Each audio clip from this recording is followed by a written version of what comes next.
This is Underground Operations.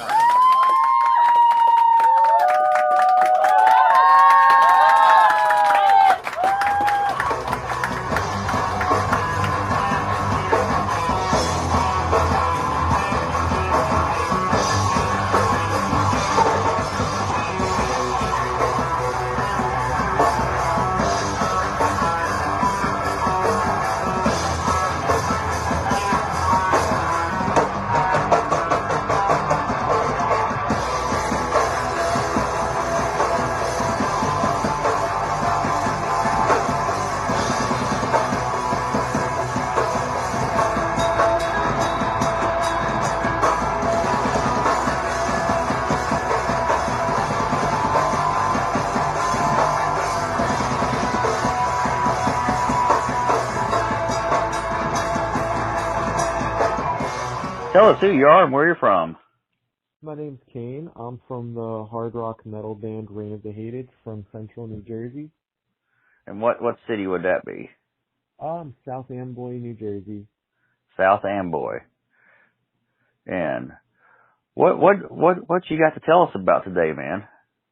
I want to discuss our upcoming song coming out. It's called Party for Life. It's a hard rock metal song, but it's about partying, having a good time, celebrating life.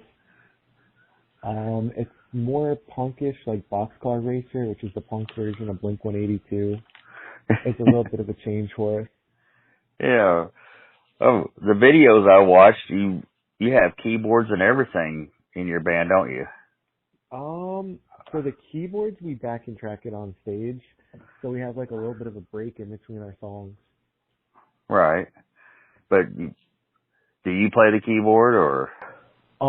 So we use a studio called Mercury Studios, and I asked the guy who does all the recording and the mixing, Jerry, I asked him to come up with something with the keyboard because I just seen recently that he was messing with it, and I wanted some intros for our songs, and he said, okay, I'll see what I can come up with, and he did a really good job with it. Yeah, he did. And you have a full CD out. What's that called? It's called Unstable.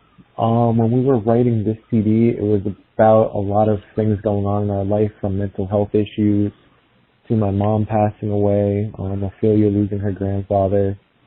So everyone was kind of like mentally up and down from losing family members and friends dying from COVID. So we were going through good times, bad times, mentally really depressed lows, and said, okay, we want to name the CD after something that relates to what's going on with us. And you had friends die from COVID?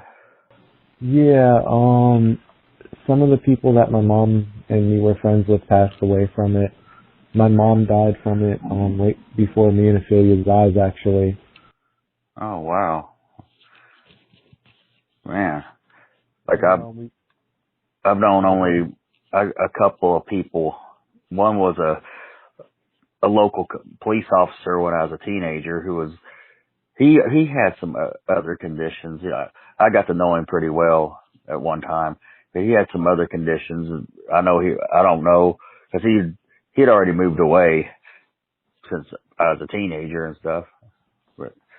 And I know he passed away from it, but he had other conditions, underlying conditions as well. So that's kind of the same as my mom. She had diabetes and heart disease. Yeah, man. Well, sorry for your loss. All right. We made a song for her called "There for You." There. It talks about people promising they'd always be there for you and then passing away and like leaving you. Wow. That's one of them I couldn't find, I guess. It's on YouTube and Spotify. It's just it's not one of the mostly popular ones we have. Well, like, it's good live, but when people listen to it, they usually end up listening to like Manic Psychosis, A Liar's Tale, The Letter. Yeah, those are the ones. Like I said, I'm a YouTube music user. I don't touch Spotify too much, Gotcha. except for my podcast.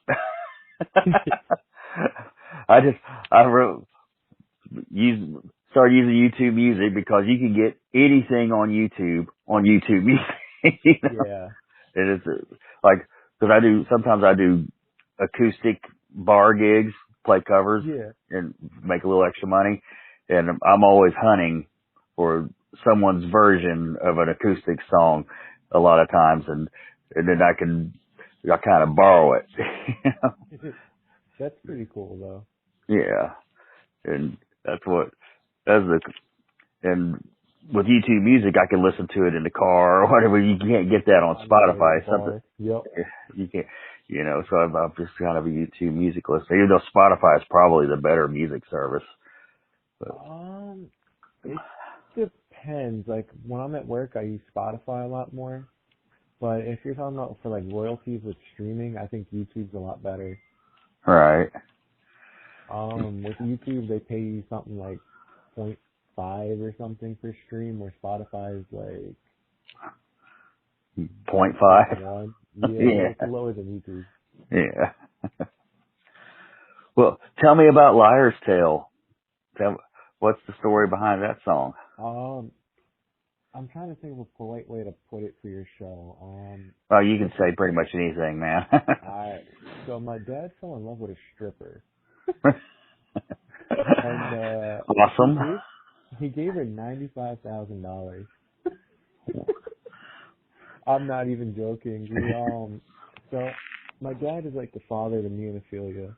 And when he fell in love with the stripper, we were in the process of selling the house we were all living at. And he was like, okay, he's like, I'm going to get married to this girl. And he stopped, talking to us, stopped hanging out with us, stopped coming to concerts.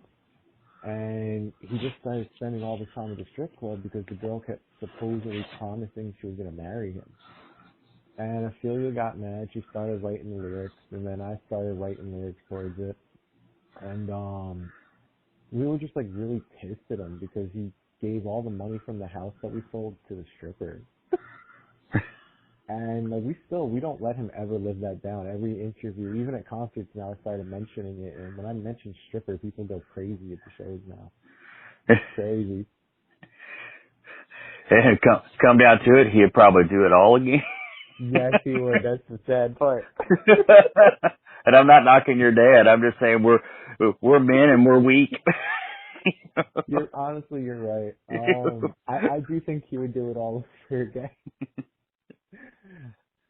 It came out to be a good song. Like, it's got elements of Five Finger Death Punch. Vocal wise, it has a little bit of Lamb of God mixed in there with it. Like, it came out to be one of the songs we're actually proud of that we recorded. It's just the fucked up way that we had to make it. That's a great story, man. That's perfect. Very few people get to say, "Oh yeah, we wrote a song about our father dating a stripper and giving her $95,000." It's awesome. It's probably not awesome for you, but it's like that's an awesome story.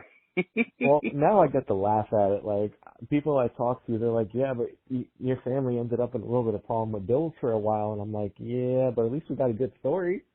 Yeah. Like, I sit here, like, when it was going on, I was angry about it, but now I just sit here and laugh all the time. It's like, oh yeah, $95,000 to a stripper. I could top your stories, people. Y'all are pretty young, aren't you? Yeah, we're in our 20s, early Okay. 20s. All right, I thought you was younger than that, but I thought like late teens. No, I wish I was back in my teenage years. Yeah. Who else is in the band? We have Ophelia on bass. She also does vocals on our background, and she does a cover of Zombie where she does singing on it. And we have Ivan, who's also our drummer. And she's your sister? No, she's my girlfriend. Okay. But, well, I am in Kentucky. Your girlfriend could be your sister. No, I'm just kidding. Yeah, but it gets a little bit funny though because everyone thinks that she's my sister who passed away because she gets along with my father better than I do. Oh. Everyone makes jokes like, "Oh yeah, that's like Daddy's favorite over there." Well, tell me about the letter. So 'Cause the letter. I liked that song a lot. See, I liked that one too. That was the first song where I was able to shoot all the vocals from clean, talking, singing to screaming all in one shot without having to do 2 and 3 takes. That one is supposed to be a follow-up to Manic Psychosis. The first song we originally recorded was Manic Psychosis, which was about, I want to say, depression hitting a deep low mixed with bipolar. And the letter was the prequel to it. It was leading up to what happens in Manic Psychosis. We had to stop doing that song live because I don't know if you know anything about manifesting, where when you talk things up, it happens. But the first sentence is, "This sickness has taken over me," and after about a month of performing it live, I started getting really sick at every concert. Like, I'd be out there throwing up fluid and stuff after performing it. Oh. It was one of my favorite songs to perform, but I had to stop doing it because I kept getting sick every time. That's wow. I've never. It's crazy. Like, we recorded it, everything was fine. We were performing it, and all of a sudden, out of nowhere, I just kept getting sick every time I perform it. I'd end up with bronchitis or ammonia or metanumero, whatever the hell it's called. So we said, okay, we're cutting it from the set. And since I cut it, I have not managed to get sick. It's, knock on wood.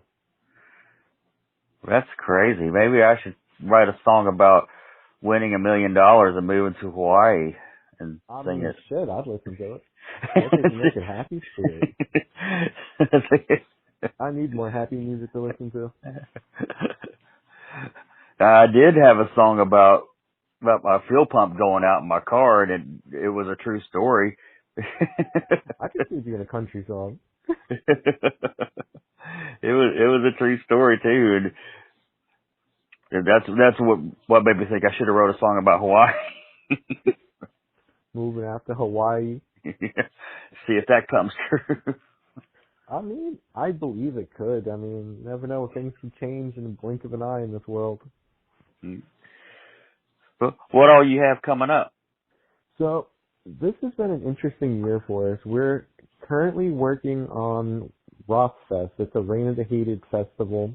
I know I sound kind of stuck on our band, but I wanted to do something big. So, I booked 2 venues, one in New Jersey, one in PA, and I got a bunch of people that I've been friends with through the years, and we're having like one big ass festival party, and one in New Jersey this Friday. It's gonna be at Lot 13 in Bayonne, and then Sunday we're going to the Nail in Pennsylvania, and we're gonna have like a big ass celebration party, because we're in the middle of our second CD, so we wanted to celebrate a bit. And then from there, we're gonna be going in September 10th, we're going out to Maryland to do Bike Week with Jam On Productions, where all the bikers meet up, and they have like bike shows, drag racing this time. And then from there, September 23rd, we're going out to Maryland. Not Maryland, sorry, Delaware. We're going to be playing Oddity Bar, which I'm excited for because I've tried for a long time to be getting into Delaware, and to finally be allowed into there to, do some shows. I'm actually excited for it. And we're playing a haunted museum in October. Oh, cool. I found out the Cottage in Kearney, it's a haunted museum that's usually on the 21 Centuries in a weekend, where you go and check out the history of the building. They run concerts for a Halloween party. And one of my friends from back when my mom was alive was like, hey, I'm hosting the show. I want you guys to come out and play.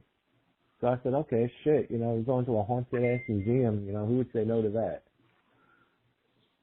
And November, we're doing a mental health benefit. It's going to be at a big theater in New Jersey. And for us, it's kind of exciting because we've never played like a giant theater with like 20, 30 people could actually sit in there. So I'm kind of excited. This has been a year that I'm actually excited for with concerts. Yeah, I bet, man. Let me add real quick, when you said it's where a bunch of bikers meet up, I thought you said it's where a bunch of bikers beat off. and you're gonna play for that. You're gonna play for that, man. That might probably be interesting. I'm not against it. I mean, if they want to sit there and stood back to back or in a circle with each other. I mean, shit, they could pull on it while we're playing. I don't care. Shit. Go ahead with your story. I just wanted to say that before I forgot.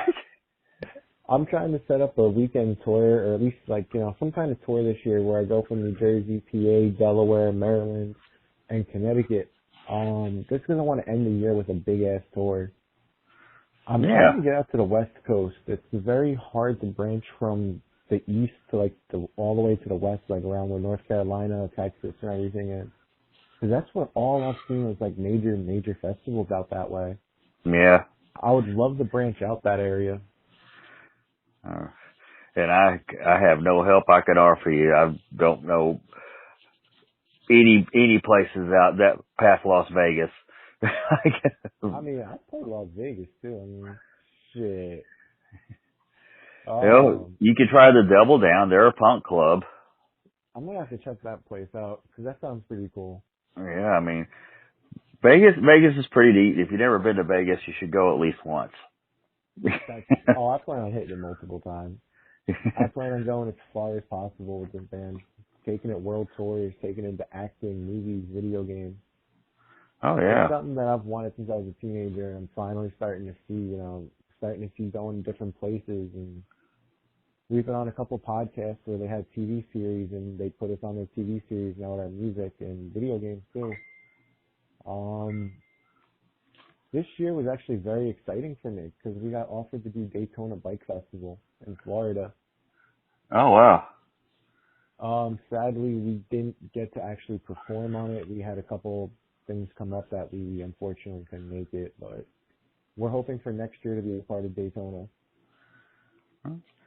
Well, man, we're approaching that time. Got anything you want to add in before we wrap it up? You can check our music out on Spotify, YouTube. We're on Facebook. We have our own merchandise store online at My American Music. That is all our time we have for now. Thank you for listening to Undergroundopolis. Remember, we do this every Wednesday night, bringing you new and exciting artists every week. Be sure to hit up their websites and social media and stream or download their music. If you like this show, please follow us on Facebook, Instagram, Spotify, any streaming platform, and leave us a review as well. I'm your host, Rob Lyon, signing off.